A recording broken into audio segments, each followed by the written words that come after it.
ಮುಂದಿನ 14ನೇ ತಾರೀಕು ಭಾನುವಾರ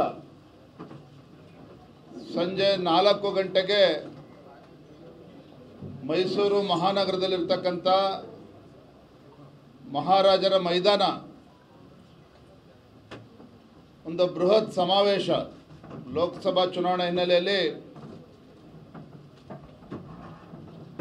ಕಾರ್ಯಕ್ರಮವನ್ನು ಆಯೋಜನೆ ಮಾಡಲಾಗಿದೆ.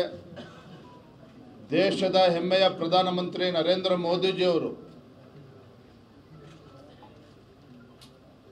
ಮೈಸೂರಿನ ಈ ಚುನಾವಣಾ ಪ್ರಚಾರದಲ್ಲಿ ಭಾಗವಹಿಸ್ತಾ ಇದ್ದಾರೆ. ಮೈಸೂರು ಲೋಕಸಭಾ ಕ್ಷೇತ್ರ, ಮೈಸೂರು ಕೊಡಗು ಲೋಕಸಭಾ ಕ್ಷೇತ್ರ, ಮಂಡ್ಯ ಲೋಕಸಭಾ ಕ್ಷೇತ್ರ, ಚಾಮರಾಜನಗರ ಲೋಕಸಭಾ ಕ್ಷೇತ್ರ, 3 ಲೋಕಸಭಾ ಕ್ಷೇತ್ರ ಒಳಗೊಂಡಿರ್ತಕ್ಕಂಥ ದೊಡ್ಡ ಚುನಾವಣಾ ಪ್ರಚಾರ ಸಭೆ ಮೈಸೂರಿನ ಮಹಾರಾಜರ ಮೈದಾನದಲ್ಲಿ ಆಯೋಜನೆ ಮಾಡಲಾಗಿದೆ. 14ನೇ ತಾರೀಕು ಭಾನುವಾರ ಸಂಜೆ 4 ಗಂಟೆಗೆ. ತಾಯಿಯಾಗಲು ಪ್ರಯತ್ನಿಸಿ ವಿಫಲರಾಗ್ತಿದ್ದೀರಾ? ನೋವಾ ಐವಿಎಫ್ನ ನುರಿತ ಫಲವತ್ತತೆ ತಜ್ಞರನ್ನ ಭೇಟಿಯಾಗಿ ಉಚಿತ ಸಮಾಲೋಚನೆಯನ್ನ ಪಡೆಯಿರಿ. ಪ್ರಧಾನಮಂತ್ರಿಗಳ ಈ ಒಂದು ಭೇಟಿ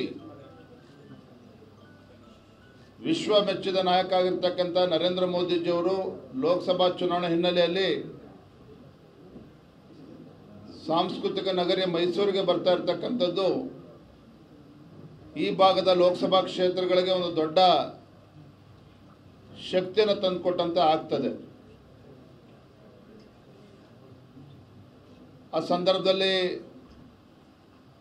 ಮಾಜಿ ಮುಖ್ಯಮಂತ್ರಿಗಳಾಗಿರ್ತಕ್ಕಂಥ ಮತ್ತು ಮಂಡ್ಯ ಲೋಕಸಭಾ ಕ್ಷೇತ್ರದ NDA ಅಭ್ಯರ್ಥಿ ಆಗಿರ್ತಕ್ಕಂಥ ಮಾನ್ಯ ಶ್ರೀ HD ಕುಮಾರಸ್ವಾಮೀಜಿ ಅವರು ಕೂಡ ಇರ್ತಾರೆ. ಸನ್ಮಾನ್ಯ BS ಯಡಿಯೂರಪ್ಪನವರು ಕೂಡ ಇರ್ತಾರೆ. ಪಕ್ಷದ ಎಲ್ಲ ಹಿರಿಯ ಮುಖಂಡರು ಕೂಡ, BJP ಮತ್ತು JDS ಪಕ್ಷದ ಮುಖಂಡರು ಕೂಡ ಆ ಕಾರ್ಯಕ್ರಮದಲ್ಲಿ ಭಾಗವಹಿಸ್ತಾರೆ. ಪ್ರಧಾನಮಂತ್ರಿಗಳ ಈ ಭೇಟಿ ಮೈಸೂರು ಕೊಡಗು ಲೋಕಸಭಾ ಕ್ಷೇತ್ರ, ಮಂಡ್ಯ ಹಾಗೂ ಚಾಮರಾಜನಗರ ಲೋಕಸಭಾ ಕ್ಷೇತ್ರದ ಮೇಲೆ ಭಾರಿ ಪರಿಣಾಮವನ್ನು ಬೀರುತ್ತದೆ. ಈಗಾಗಲೇ